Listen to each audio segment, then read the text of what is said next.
Welcome back to the Argentina Project podcast, brought to you by the Wilson Center. I am your host, Benjamin Gedan. And I am your producer, Katie Hopkins. On the podcast today, we venture to the George Washington University campus to sit down with the legendary Cynthia McClintock. She's an expert on election rules in Latin America. She's a former fellow at the Wilson Center. We are at another unnamed coffee shop. Of course, it has a name, we just refuse to say it. No free marketing, but please consider sponsoring the podcast to give your firm a shout out. In this episode, Dr. McClintock breaks down the different election systems in Latin America, and we talk about why Argentina's quirky system means for its election in October. Now on to the interview.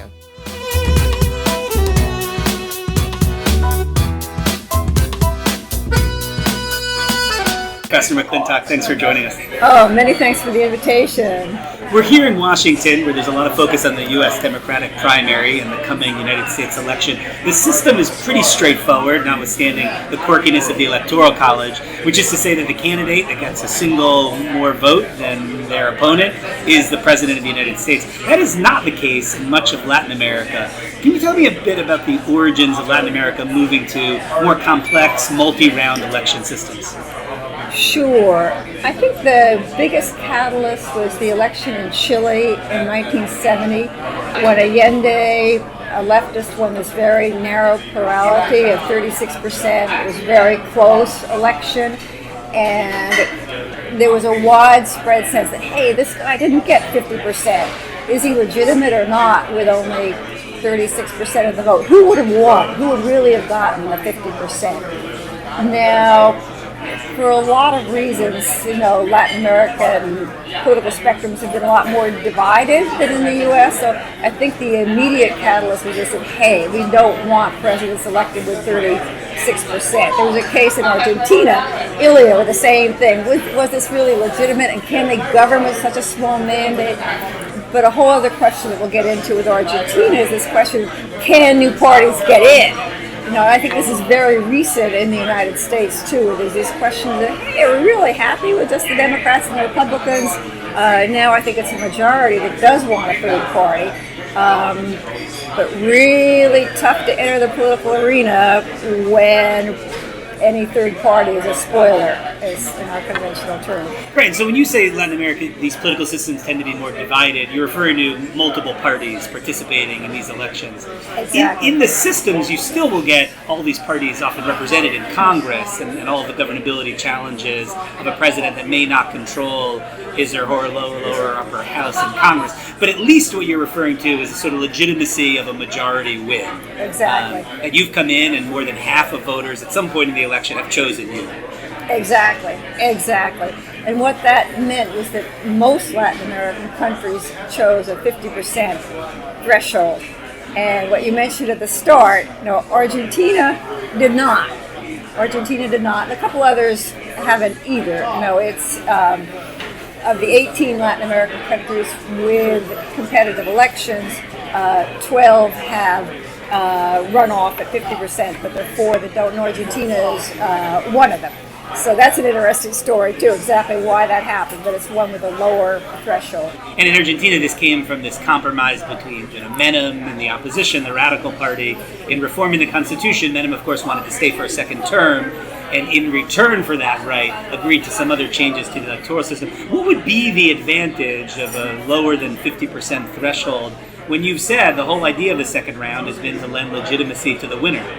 Exactly. Well, Menem was very clear about why he wanted the lower threshold, and this is often the case that the party with a strong base, i.e. in the case of Argentina, or the strongest base, the Peronist party, they say, hey, we know we're really pretty close to that 40%, and we can get it. We're not sure we've got a majority, but we can get that 40%, so let's go with that threshold.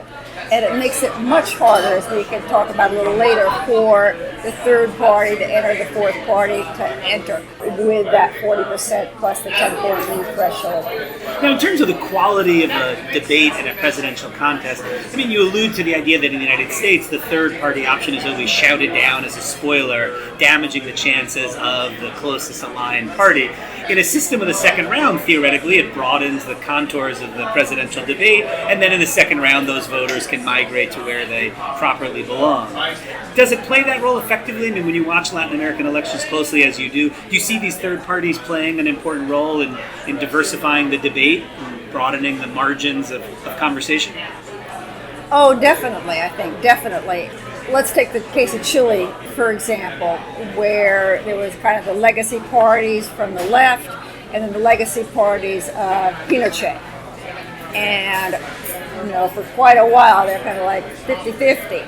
And then more and more people began to say, hey, Pinochet, we don't really like this legacy. And sort of from that coalition, Sebastián Piñera, breaks loose and says, no, I'm not going with the Pinochet folks anymore. He stakes out his position, and they divide in one election, but he comes back and prevails. So you kind of get, a third option that's prevailing. Now, in a lot of Latin American countries, the situation is considerably more fractured, and one of the reasons the 40% threshold has been established, Ecuador, for example, where they have like 11 parties, and they're trying desperately to get any party that can kind of have any kind of a base. And ironically, at the same time that they adopt that threshold, in comes Correa, and he gets a base. But usually it's because they're having so much problems with fragmentation and new parties. And of course, Peru, the country that I study the most, also tremendous fragmentation. So new party after new party, new party. But Argentina, of the countries with some kind of runoff threshold, it was only Argentina and El Salvador that had the two same strongest parties in the legislature at the first Democratic election after 1978 and 2012. They were the only two of those 12 countries. So here's what we're seeing there in Argentina is, again, it's the Peronists with a very strong base, the radicals for a long time with a very strong base.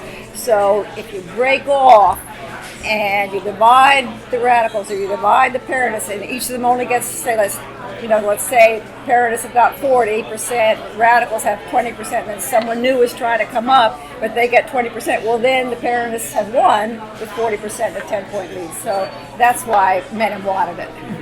Now, you talk about governability, and I think we should dwell on that for a minute. It's something that is not readily understandable by people who don't follow regions with the tumult in politics that we've often seen in Latin America, including in the modern period. What type of governability issues do you have in mind? I mean, there are some who think the region, frankly, needs parliamentary systems because when you have paralysis with a different party controlling Congress and the presidency, it's not sustainable, and the coalition building is quite difficult.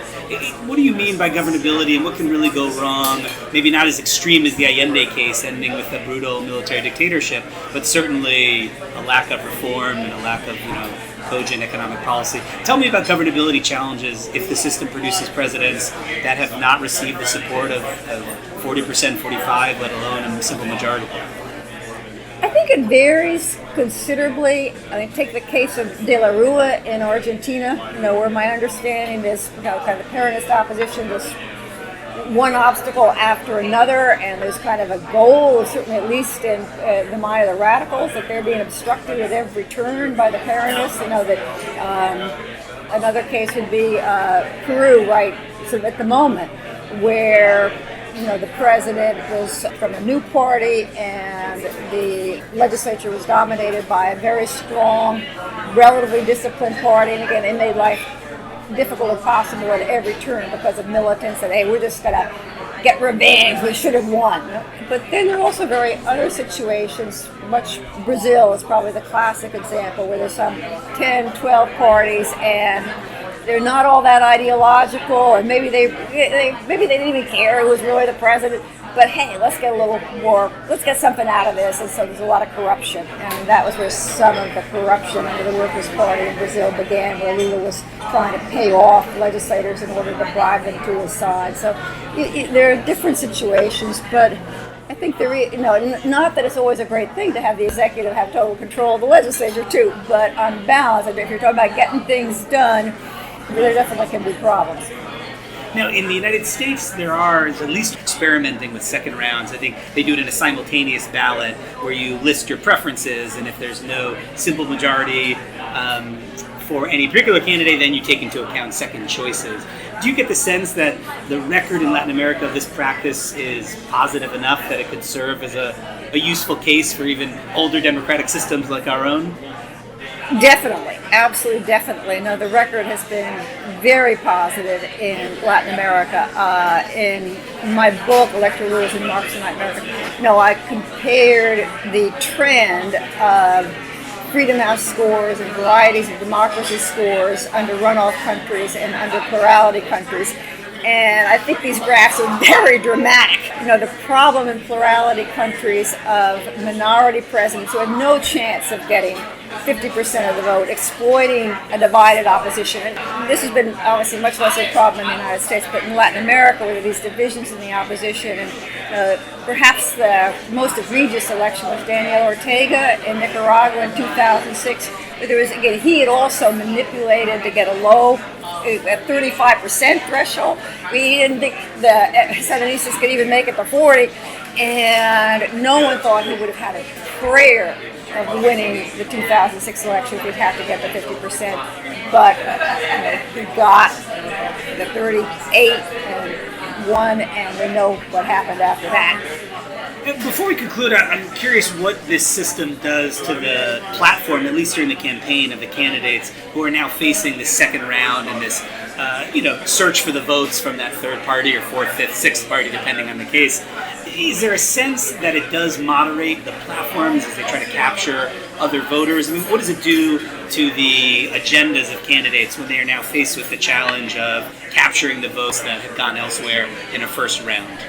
Yes, I think that's a big reason. We haven't talked much about that so far. I don't think it was originally when Latin American countries adopted the runoff that was so much on the agenda, but certainly in the United States it's been really, really salient. Again, from folks who believe that both the Democrats and Republicans are being pulled towards extremes. And the record shows definitely that the runoff and ranked choice voting both lead to candidates saying, hey, either in the case of runoff in Latin America, hey, we've got to get a majority. We can't rely on our base. We can't rely on the 40%. We've got to get to 50%. So we got to appeal to everybody more or less. And we want those votes from the people for whom we are a second choice. So we've got to appeal to them. And in the book, I have this data from a survey organization based in Spain. And it was very clear that it was much more likely that extremes of both left and right under plurality than under runoff. Very interesting. Thank you very much. We appreciate your work, your scholarly work in this book that inspired our conversation, and it has helped us reflect on the Argentine election, which is, of course, coming up in October. The primaries are in August, and this system itself is getting a lot of attention. This could be only the second time that there is a runoff in Argentina, though, as we discussed, the idea of the runoff has been around since the Menem constitutional reform.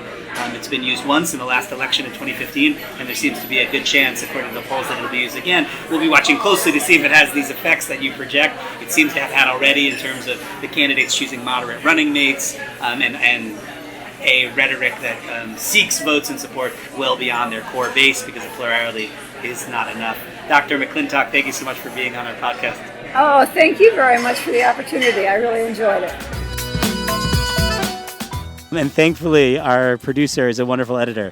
That's me, Katie Hopkins.